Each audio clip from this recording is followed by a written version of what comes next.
Hey everyone, and welcome back to the Money Girl podcast. My name is Laura Adams. I've been the host of this show since 2008, and I'm the author of several books, including my Amazon #1 new release called Debt-Free Blueprint: How to Get Out of Debt and Build a Financial Life You Love. It's available as an ebook or paperback, and I'm excited that the audiobook version will be on sale by January 1st.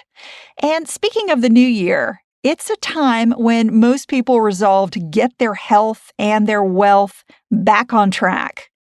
But there are some great ways to manage money better that can only be accomplished before the year ends. So that's what this show is about. While I can't help you resist holiday sweets or a second trip through the buffet line, I can definitely recommend some simple ways to improve your financial life before January arrives. So if you want some great year-end tips to make sure that you hit your financial goals this year, please stay with me. This is podcast number 572, called 7 Ways to Manage Money Better Before Year-End. So we'll run through 7 great tips to manage money better so you can hit your financial goals this year. Number 1. Make the most of your medical insurance. When it comes to medical expenses, the year end is the time when you can squeeze a lot more value out of your health, dental, and vision policies. Why? Well, your benefits and deductible are tied to an annual schedule. So if you have already met your annual deductible, you can save a ton of money by scheduling appointments and paying for healthcare goods and services before the end of the year. Otherwise, starting on January 1st, your deductible resets and you've got to pay it out of pocket. In other words, take advantage of the time each year after you reach your deductible so you can get your insurance company to pay for as much of your medical expenses as possible. If you delay appointments, that means you could just end up paying more than you have to for them. But on the other hand, you can't go overboard on appointments because plans typically have a maximum or a cap on the number of visits for certain types of services, such as an annual checkup, dental cleanings, physical therapy, and prescription eyeglasses. And if you're not sure if you've maxed out your insurance benefits for the year, ask your doctor or dentist office to find out what's covered. Number 2. Empty your flexible spending account, or FSA. If you have an FSA, it's also linked to the calendar year. These spending plans are offered by many employers to help you save on a pre-tax basis for certain expenses, such as childcare and medical bills that are not covered by insurance. However, there's a deadline to spend your money in an FSA each year, or you forfeit most of the excess. This is known as the use it or lose it rule. The cutoff varies by company, but it's typically December 31st. If your employer adopts a grace period that's permitted by the IRS, you may have some additional time to spend funds in the account after the new year, but it's typically not much time. Or you may be able to carry over a small amount of money from one year to the next, such as $500. If not, be sure that you drain the fund before the end of the year. Otherwise, you just lose that money that you set aside. You might use that money for preventative care, such as a dental or vision checkup, new prescription eyeglasses, or to purchase extra sunscreen, contact lens solution, or cold medicine. So just spend it any way you can so that you don't lose one penny in the account. A great resource to spend that excess money is FSAstore.com. Go there to check out the huge list of FSA qualified products and services if you've got extra money to spend. Note that if you have a health savings account, or HSA, that's a whole different thing. With an HSA, there is no spending deadline. Your funds in that account can stay there indefinitely with no penalty. Even if you change insurers, you become uninsured or unemployed. So don't confuse these two medical savings accounts. Again, an FSA is a savings account that's offered only by employers. and it's funded through payroll deductions on a pre-tax basis, and it comes with an annual use it or lose it policy. And an HSA is a health savings account that must be opened by an individual, and it permits tax-deductible contributions, and it has no spending deadline. Number 3, contribute the maximum to your retirement plan at work. If you're a longtime Money Girl listener, you've heard me say this over and over and over, and that's because it's really, really smart to do. If you have a retirement plan at work, such as a 401k, a 403b, a 457, or a government thrift savings plan, review how much you've contributed for the year. Every pre-tax dollar that you contribute to a traditional retirement plan is income that you don't have to pay tax on until you make a withdrawal. And by deferring those taxes, you keep more money in the account so that it can grow over time. Additionally, many employers match a percentage of your contributions to these company-sponsored retirement plans. Taking advantage of that benefit is just a hands-down terrific deal because you're getting free money from your employer to build a larger nest egg and cut your taxes at the same time. And to get this fantastic retirement benefit, you don't even need to itemize deductions on your tax return. But you do need to make your final contributions before December 31st. So if you can bump up your final contribution for the year to reach the annual limit, I highly recommend it, especially if you're expecting a year-end bonus or a quarter-end bonus at work. For this year, for 2018, you can contribute up to $18,500 or $24,500 if you're age 50 or older to any type of a workplace plan. And if you cannot afford to max out a workplace retirement plan this year, at least try to contribute enough to max out any employer matching funds. Again, that's free money, so you want to do everything possible to make sure you get all of what your employer is going to give you for free. If you have other types of retirement plans, such as an IRA or a SEP IRA, you have more time to finalize your contributions. You can actually make deductible contributions for a tax year up to the due date for your tax return, including any filing extensions. So basically, that means you've typically got until April 15 to make IRA contributions for the prior year to your IRA or SEP IRA. But that's not the case with a workplace plan. With those plans, it's aligned with a calendar year. So make sure that you max it out before the end of the year.